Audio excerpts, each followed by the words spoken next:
So essentially what I'm going to do, we've already heard some of these concepts probably mentioned, but I thought what I would do is give you an introduction to both knowledge management and the cloud, and just to hopefully solidify everyone's understanding of these concepts. And knowledge management is something I do work in. The cloud I'm not an expert in, but I will tell you what I know.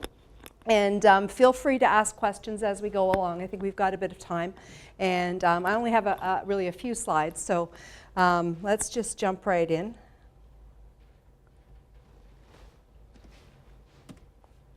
So the agenda, essentially what I told you. We're going to start with knowledge management. I'm going to talk about cloud computing. And then I'm going to talk a bit about the two together, KM in the cloud. So get some definitions here for you, tell you a little bit more about what they're about. So essentially, I don't know how I clear that. There we go. Knowledge management, there's essentially any number of definitions out there. Basically, every organization puts together its own definition. So if you delve into this area, what you will want to do as an organization is figure out, what does knowledge management mean to you? It's one of these kind of big, amorphous kind of topic areas that can incorporate all different subject areas in, and it's constantly changing. So it's a little bit difficult to pin it down. In some ways, knowledge management is a bit of a misnomer. It's hard to manage knowledge. Knowledge, some people will say knowledge is what's in our heads, so it's difficult to manage that. But you can sort of get around that by calling it knowledge services, information management, information services, that sort of thing. I have a couple of definitions for us today. Connecting people to the knowledge they need to do their jobs, whether that knowledge is tacit in people's heads or explicit, meaning documented. And one way, obviously, to connect people with the knowledge that's in people's heads is helping them find expertise, helping them find the people who have that knowledge in their heads.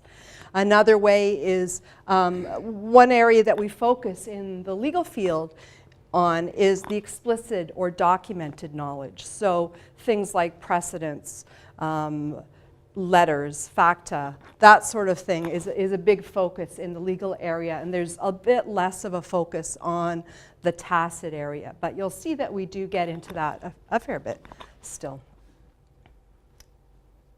Another definition I have here that's used, it's a very similar concept, providing the right knowledge to the right people at the right time in the way that they need it.